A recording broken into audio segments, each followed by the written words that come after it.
Bismillahirrahmanirrahim. Elhamdülillahi Rabbil alemin. Ve salatu ve selamu ala rasulihil amin. Ve ala alihi ve sahbihi ecmain. Amma ba'da. Assalamu alaikum ve rahmatullahi ve berekatuhu. Hurmatly dostlar. Sabaqtar ustulantabız jin jana şeytanlar alamy. Ötülücü meselebis jinderden tosuluvçu, korgonucu, joldoru, kuraldar. Oşol meselede biz at-tasmiye meselesini büttük. Tasmiye degen oşol Bismillah degen Allah'ta üstü zikiri bardık orunların, faziletlerin, paydalarını aytıp kettik. Ekinci ötülücü şeytanlardan korgoluucu da bir sebep bu kelime, bu la ilahe illallah kelimesi. Negizgi şeytanlardan, jinlerden korgoluucu ustunlardan bolup eseptele turgan nerse uşul kelime bolup eseptelet. Oşonduktan bul maselени kenenирээк карап кетебиz. Allah'ın jardamı menen ошул kelimenin faziletlerini карап кетебиz. Artıkçılıkların, paydalaарын, şarttарын, ушул келмеге тиешелүү болгон нерселердин баарын карап кеткенге аракет кылабыз колдон келишинче. Бүгүн ошол фазилетине токтоло турган болсок, ушул келменин бул ла ilahe illallah kelimesi bul eң uluk kelme. Bul Allah'tı жаңгыздоо келмеси. Адам баласы ушул kelme менен dinge girет, musulman болот. Жана ушул kelmenin kelme үчүн ушул бүт maklуктардын баары жаралган. Асман менен жер орнотулган. Адилеттүүлүк орнотулган. Адамдар ушул келме менен ажырайт. Бактылуу, бактысыздар, тозокко бара турган жана бейишке кире тургандар. Ошол себептен бул келменин улуктугу эсепсиз. Bunun жакшылыгы эсепсиз. Ошон үчүн Аллах Таала Кур'анда айткан: Аузу биллахи минешшейтанирраджим. Шахидаллаху аннаху ла илаха иллаху вал малаика ва улул илми qa'iman bil qist. La ilahe illa huvel azizul hakim. Аллах Таала өзү көөлүк келтирген андан бөлөк сыйынууга татыктуу зат жоктугуна. Жана периштелер да көөлүк келтирген, жана ilmi барлар, аалымдар.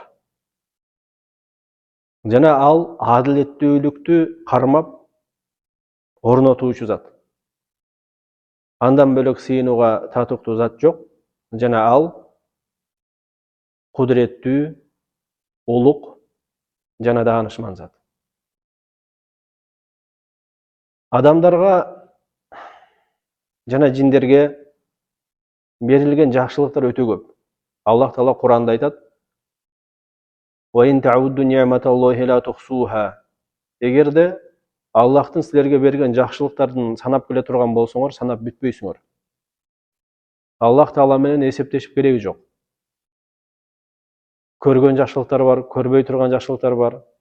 Жада калса бизге жаман көрүнгөн, нафсыбызга жаккан нерседе дагы Аллах Таала улук жакшылыкты катып койгон артына.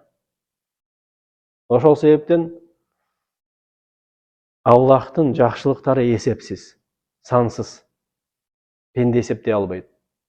Ошол себептен Аллахка шүгүр келтирген акыбалда, кор болгон акыбалда, башын өйдө көтөрбөгөн акыбалда бир гана Аллахка сыйыныш керек. Ошол жакшылыктардын эми эң улугу, эң жакшысы,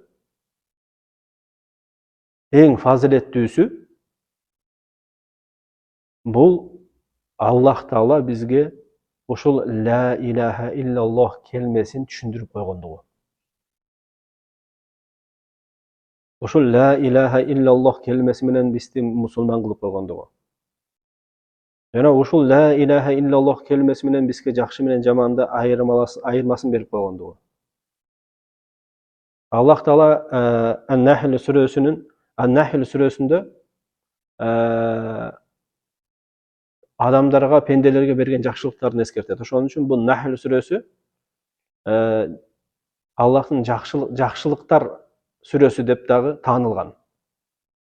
Бир канча жакшылыктарды айтып келет. Ошол эң башталганда эле ошол сүрө ла иляха иллаллах жакшылыгы менен башталат. Аллах Таала Кур'анда айтат, Nahl сүрөсүндө: Аузу биллахи минеш шейтонир раджим. Ата амруллахи фала таста'жилух. Субханаху ва та'ала амма юшрикун. ينزل الملائكة بالروح من أمره على من يشاء من عباده أن أنذروا أنه لا إله أنا فاتقون.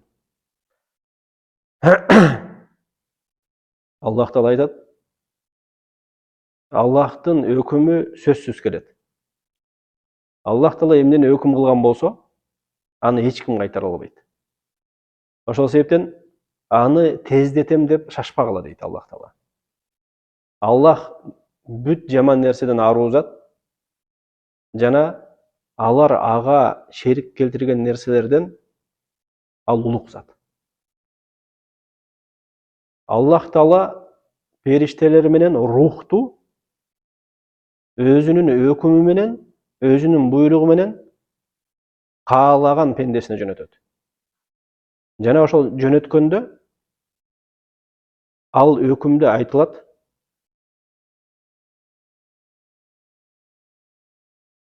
менден бөлөк сыйынууга татыктуу зат жок деп эскерткиле деп айтат ошол өкүмдө. Жана мага такыба кылгыла, менден гана корккула деп. Ушул ла иляха иллаллах келмесинин жакшылыгы бул эң чоң жакшылык болгон жакшылыктын баарынан. Аллах Таала эгер кимди ушул келме менен насип эткен болсо, ушул келмени бекем кармаш керек. Себеп дегенде, бул келме Аллах менен пенденин байланыштырган бекем жебе болуп эсептелет. Ушул келме шарттаган, ушул келме буйруган нерселерди кылыш керек. Жана ушул келменин негизинде ушул жашоодон өтүш керек. Себептен де Пайгамбар саллаллаху алейхи ва саллям айткан: кимдин акыркы келмеси, акыркы сөзү ла иляха иллаллах болсо, анда бейишке кирет деген. Ошон үчүн бунун жакшылыктары, бул келменин артыкчылыктары эсепсиз жана өтө улук. Акырындык менен ушул келменин тегерегинде ошол келмеге тиешелүү акыбалдарды билип алганга аракет кылабыз. Эмки сабакта улантабыз сабагыбызды. Бүгүнкү өтүрүүчү дуабыз, үйрөнүүчү дуабыз мурунку сабакта мусафирдин калган кишилерге айтылуучу дубасын өткөнбүз. Бүгүн ошол ким калып аткан болсо, жөнөтүп аткан ошол мусафирга айтылуучу дубаны өтөбүз. Имам Термизи риваят кылат. Ибн Умардын баласы, алардан Аллах Таала разы болсун, айткан, дайыма айтчыкен: кимде ким сапарга чыгып атканда жакын мага кел деп. Мен азыр кандай биз менен пайгамбар саллаллаху алейхи ва саллям биз менен коштошкондой, сен менен дал ошондой коштошом деп ошол дуаны үйрөтүшкөн. Ким сапарга кетип аткан болсо. Ал дуа: Астаудиуллаха динека ва аманатека ва хаватима амалика. Сенин диниңди, сенин аманаттарыңды, сенин амалдарыңдын, иштериңдин бүтүшүн Аллахка тапшырдым. Ошол кимде ким эгер калып аткан болсо, бирөөнү узатып аткан болсо, ошол сапарга узатып аткан кишиге ушул дуаны айткан сүннөт болот. Аллах Таала биздин динибизди бекем кылып, сактап койсун. Жана аманаттарыбызды, Аллахка болгон аманатыбызды өтөгөнгө мүмкүнчүлүк жана күч кубат берсин. Жана бөлөк бүт макулуктарга болгон аманаттарыбызды бергенге бизге мүмкүнчүлүк берсин. Жана иштерибиздин бүтүшүн жакшы кылып берсин.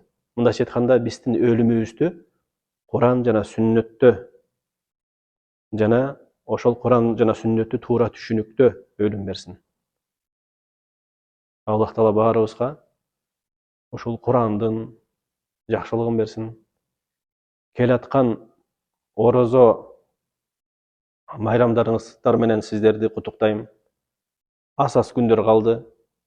Ошол орозо айынын берекесин бизге берсин. Ошол айда бизди